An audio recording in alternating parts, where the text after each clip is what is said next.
নমস্কার বন্ধুরা, মিনুর রান্নাঘরে আপনাদের স্বাগত। চলে এলাম নতুন একটা রেসিপি নিয়ে। আমি কিছুটা শাক সবজি নিয়ে নিয়েছি। আজকে এইসব দিয়ে একটা রেসিপি করে আপনাদের দেখাবো। আমি কিছুটা পালং শাক নিয়ে নিয়েছি, শীষ পালং, এখন সবে শীষ পালং শুরু হয়েছে। আর নিয়েছি সঙ্গে মূলো, বেগুন, আলু, বড়ি আর ধনেপাতা। এই সব কিছু দিয়ে আমি একটা নিরামিষ রেসিপি করে আপনাদের দেখাবো। তাহলে চলুন এই সবজিগুলোকে প্রথমে আমি কেটে নিয়ে সব গুছিয়ে রেডি করি, তারপরে রান্নাটা করে আপনাদের দেখাবো। সমস্ত পালং শাক আর সবজিগুলোকে আমি খুব ভালো করে কেটে নিয়েছি। এই যে শীষ পালংয়ের ডাঁটিগুলোকে আমি এক সাইড করে দিলাম। এছাড়া কেটেছি বেগুন, আলু, মূলো, আর আছে একটু কাঁচা পেঁপে। এই সব কিছু দিয়ে আজকে আমি একটা রেসিপি তৈরি করে আপনাদের দেখাবো। তাহলে চলুন সবজিগুলো আরেকবার ধুয়ে তারপরে রান্না করে আপনাদের দেখাচ্ছি। পালং শাকের রেসিপি করার জন্য আমি একটা কড়াই বসিয়ে দিয়েছি। এবার তার মধ্যে দিয়ে দিচ্ছি একটু সাদা তেল। কড়াইটা গরম হয়ে গেছে।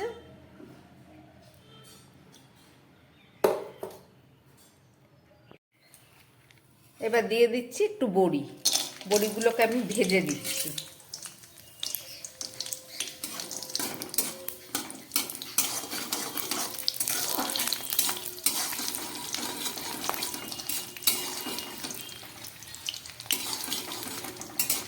বড়িগুলো হালকা ভাজা হয়ে গেছে, আমি তুলে ফেলছি।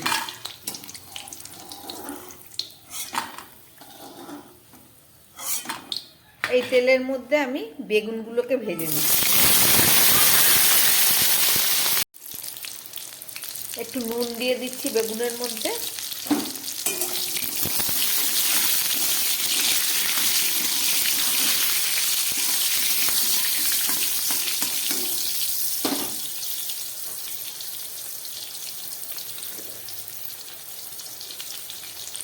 দিয়ে দিচ্ছি একটু হলুদ।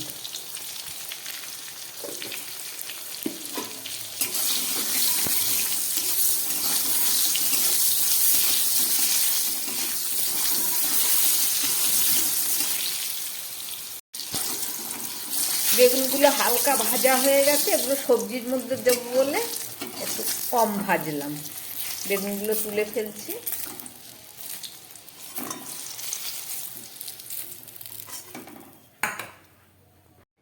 এই তেলের মধ্যে আমি আরো খানিকটা সর্ষের তেল দিয়ে দিচ্ছি।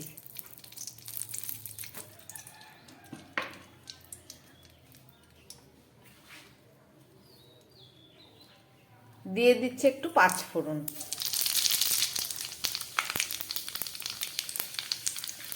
এবারে আমি এই মূলো, আলু আর পেঁপেটা একটু ভেজে নেবো, কারণ এগুলো একটু শক্ত, তো ভালো করে কষিয়ে না নিলে।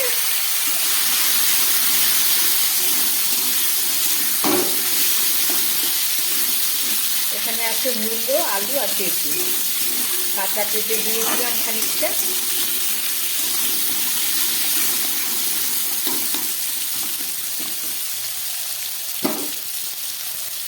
দিয়ে দিচ্ছি দুটো চেরা কাঁচা লঙ্কা।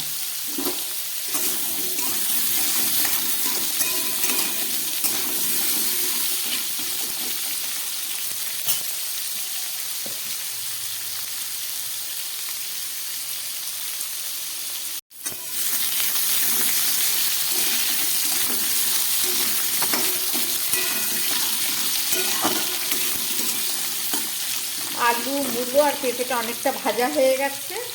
এবার আমি এর মধ্যে দিয়ে দিচ্ছি একটু পরিমাণ মতো নুন।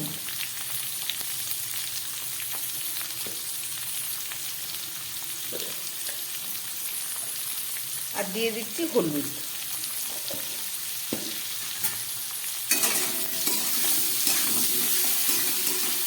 এবার দিয়ে দিচ্ছি পালং শাকের ডাঁটাগুলো। একটু শক্ত এগুলো যদি একটু না কষিয়ে নিই ভালো লাগবে না। আমি শাকগুলো আলাদা রেখেছি, কিছু শাক আমি আলাদা রেখেছি, ওগুলো পরে দেবো।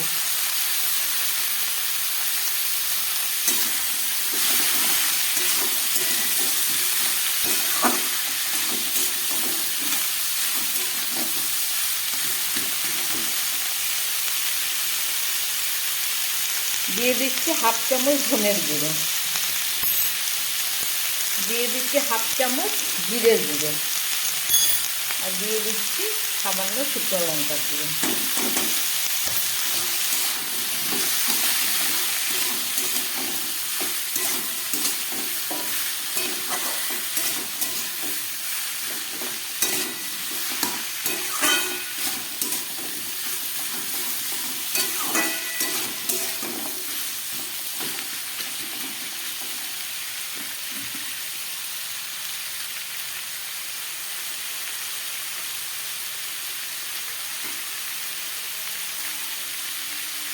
এবার আমি দিয়ে দিচ্ছি এর মধ্যে একটু জল, তাহলে পেঁপে আলুটা একটু সিদ্ধ হতে টাইম লাগবে। সামান্য জল দিয়ে দিলাম।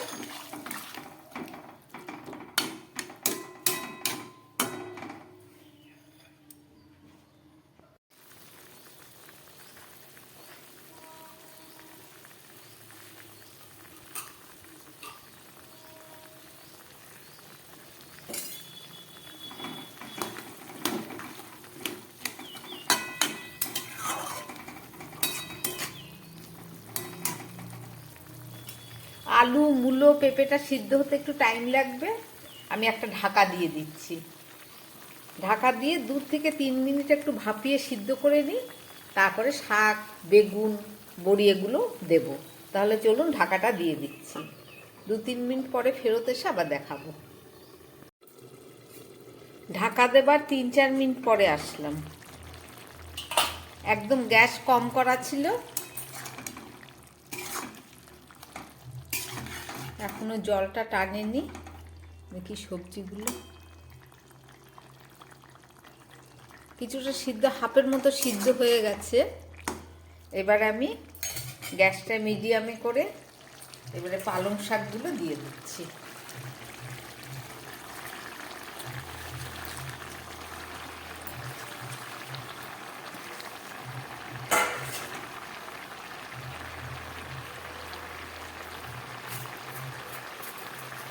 শাকের উপরে আমি আরেকটু পরিমাণ নুন দিয়ে দিলাম।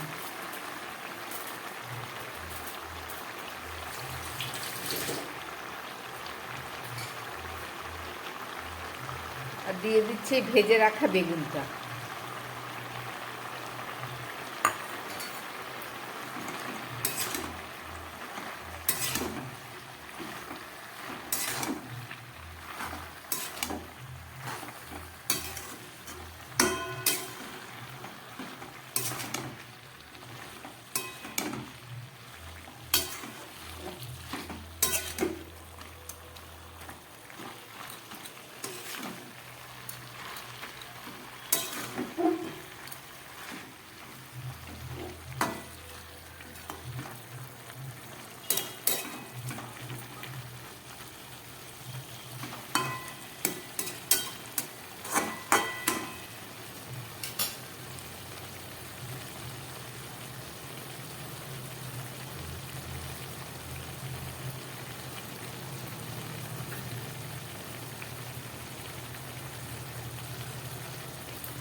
ভাজা বেগুন আর শাক দেবার পর তরকারিটা অনেকটাই ফুটে উঠেছে। এবার আমি এর মধ্যে দিয়ে দিচ্ছি একটু ভেজে রাখা বড়িগুলো, আর দিয়ে দিচ্ছি একটু মিষ্টি। শাক পাতা একটু হালকা মিষ্টি না দিলে খেতে ভালো লাগবে না, কষ কষ লাগবে।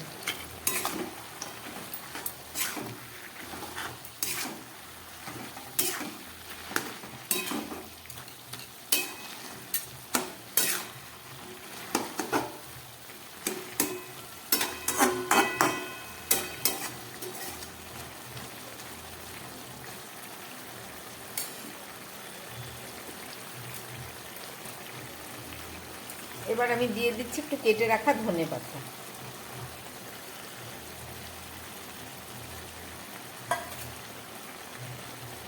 আবার আমি একটু ঢাকা দেবো, কেননা সবজিগুলো নাহলে একবারে সুন্দর হয়ে মিশবে না। গ্যাসটাকে আবার একটু কম করে আবার 2-3 মিনিট মতো ঢাকা দিয়ে আমি রান্না করব। তারপরে ফেরত এসে আবার দেখাচ্ছি। আবারও 3-4 মিনিট পরে ফেরত আসলাম, ঢাকাটা খুলছি, দেখি শাকটা কতটা হয়েছে।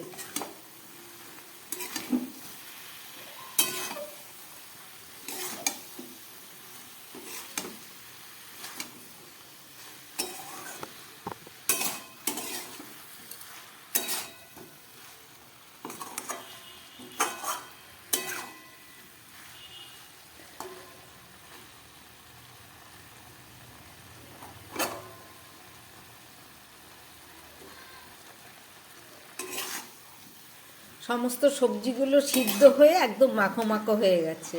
শাক পাতা যে কোনো জিনিস একটু ঢাকা দিয়ে রান্না করলে খেতেও স্বাদ হয়, আর জিনিসটা খুব সুন্দর মিশেও যায়।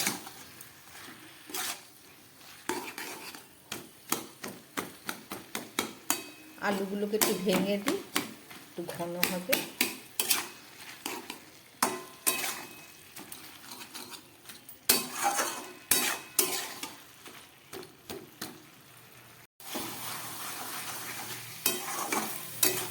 আমার পালং শাকটা একদম রেডি হয়ে গেছে, সমস্ত সবজিগুলো মিশে একদম দারুণ মাখো মাখো হয়ে গেছে দেখুন।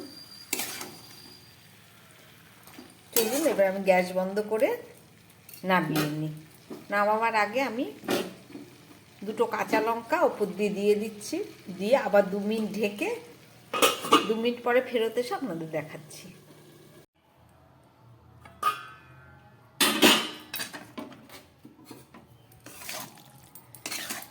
পালং শাকের কালারটা একটু ফিকে হয়েছে ঠিকই, কিন্তু খেতে দুর্দান্ত স্বাদ হয় এইভাবে রান্না করলে।